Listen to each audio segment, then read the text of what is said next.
ಕೀಲು ಕುದುರೆ ನಡಿಗೆಯಲ್ಲೇ ಸತತ 17 ವರ್ಷಗಳಿಂದ ಹೊಸೂರದಿಂದ ಶ್ರೀಶೈಲಕ್ಕೆ ಪಾದಯಾತ್ರೆ.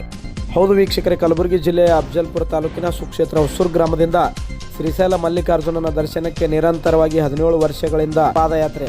ಗ್ರಾಮದ ಹಿರಿಯರು, ಮಹಿಳೆಯರು, ಯುವಕರು ಸೇರಿಕೊಂಡು ಶ್ರೀಶೈಲ ಮಲ್ಲಿಕಾರ್ಜುನನ ದರ್ಶನಕ್ಕೆ ಹೊರಟಿದ್ದಾರೆ. ಹೊಸೂರು ಗ್ರಾಮದ ಬಸವರಾಜ ಮಹದೇವಪ್ಪ ಸಂಗೊಳ್ಗಿ ಎಂಬುವರು ಕೀಲು ಕುದುರೆ ಕಟ್ಟಿಕೊಂಡು ಸತತ 3 ವರ್ಷಗಳಿಂದ ಶ್ರೀಶೈಲ ಮಲ್ಲಿಕಾರ್ಜುನನ ದರ್ಶನಕ್ಕೆ ಪಾದಯಾತ್ರೆ ಮೂಲಕ ಹೊರಟಿದ್ದರು. ಈ ಪಾದಯಾತ್ರೆಯಲ್ಲಿ ಬಸವರಾಜ ಸಂಗೊಳ್ಗಿ, ಶರಣಪ್ಪ ಹಿಳಿ, ಶ್ರೀಶೈಲ ಅಂದೇವಾಡಿ, ಪಂಡಿತ್ ಬರಗಾಲೆ, ಶಿವಾನಂದ ಸಂಗೊಳ್ಗಿ, ಸುನೀಲ್ ವಿಭೂತಿ, ಉಮೇಶ್ ನಂದಗಾಂವ್, ಉಮೇಶ್ ಹಡಪ, ಶಿವಶಂಕರ್ ಬರಗಾಲೆ, ಜಗದೀಶ್ ದುರ್ಗ, ರೇವಣಸಿದ್ದ ಅಂದೇವಾಡಿ, ಅಣ್ಣಪ್ಪ ಅಂದೇವಾಡಿ, ಶ್ರೀಕಾಂತ್ ಚಿನ್ಮಳ್ಳಿ, ಮಂಜುನಾಥ್ ದುರ್ಗ್, ನಿಂಗರಾಜ್ ನಂದಗಾಂವ್, ಗುರುನಾಥ್ ದುರ್ಗ್, ಶೆಟ್ಟಿ ಸೋಲಾಪುರ್, ಭಾರತಿ ಅಂದೇವಾಡಿ, ವನಿತಾ ಹಿಳಿ, ನೀಲಮ್ಮ ಚಿನ್ಮಳ್ಳಿ ಸಮಸ್ತ ಗ್ರಾಮಸ್ಥರು ಭಾಗಿಯಾಗಿರುತ್ತಾರೆ.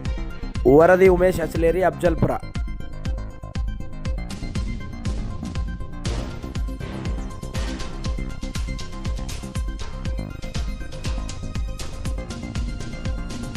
ಹೊಸೂರದಿಂದ ಶ್ರೀಶೈಲಕ್ಕೆ ಸತತವ 17ನೇ ವರ್ಷದ ಪಾದಯಾತ್ರೆ ಇದು. ಆದ ಕಾರಣ ಹೊಸೂರಿನ ಸಕಲ ಸದ್ಭಕ್ತರಿಗೆ ತಿಳಿಪಡಿಸೋದೇನೆಂದರೆ, ಈ ಒಂದು ಪಾದಯಾತ್ರೆ ಮೂಲಕ ನಮ್ಗೆ ಅನೇಕ ಜನ ಸಹಾಯ ಮಾಡ್ತಾರೆ.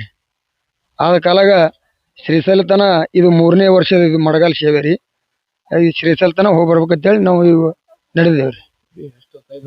ಇದು 3.5 ಫೂಟ್ ಅದ್ರಣ. ಮೊದಲ 1.5 ಫೂಟ್ ಇತ್ತು 2 ವರ್ಷ. ಈ ವರ್ಷ 3.5 ಫೂಟ್ ಮಾಡಿದೇವ್ರಿ. ನಾವೇ ಕಟ್ಕೊಳ್ಳೋದ್ರಿ ಪ್ರತಿ ವರ್ಷ. ಯಾರು ಕಟ್ಕೊಂಡ್ರು ನಡೀತದ್ರಿ. ಆದ್ರ ಬಟ್ ಇದು ಲಾಸ್ಟ್ ವರ್ಷ ಅದ್ರಿ. ನಾವು ಮುಂದೆ ಹಂಗೆ ಕಟ್ಕೋಬೇಕು ಅನಿಸ್ತದ. ಮುಂದೆ ಎಷ್ಟು ವರ್ಷನೂ ಕಟ್ಕೋಬಹುದ್ರಿ. ರೀ, ಇಲ್ಲಿಂದ 65-70 ಜನ ಹೋಗ್ತೇವ್ರಿ. ರೀ, ಈಗ 17ನೇ ವರ್ಷ ಐತ್ರಿ. ಇದು 17 ವರ್ಷ ರನ್ನಿಂಗ್ ಅದ್ರಿ. ಒಂದ್ ದಿನಕ್ಕೆ 35 ಹೋಗ್ತದ್ರಿ, 25 ಹೋಗ್ತದ್ರಿ. ಒಳಗ ಆ ಕಡೆ ಆಂಧ್ರದಾಗ ಹೋದೇವಂದ್ರೆ 50 ಕಿಲೋಮೀಟರ್ ತನಕ ನಡಿತೇ. 2-3 ಜನ ಸಹಾಯಕ್ ಬೇಕಾಗ್ತದ್ರಿ. ಜನ ಇರ್ತಾರೆ, ಏನೂ ಆಗಲ್ರಿ. ಮಗ್ಲಿಗೆ ಜನ ಇರ್ಲಿಲ್ಲ ಅಂದ್ರೆ ನಮ್ಗೆ ಹೋಗಕ್ ಆಗಲ್ರಿ. ಆರಾಮಾಗಿ ಹೋಗಿ ಬಂದಿದ್ರಿ. ಎಲ್ಲಿ ಏನು ತೊಂದರೆ ಆಗಿಲ್ರಿ. ಇದು 3ನೇ ವರ್ಷ ರೀ. ಬಸವರಾಜ ಮಹದೇವ್ ಸಂಗೊಳ್ಗಿ ರೀ.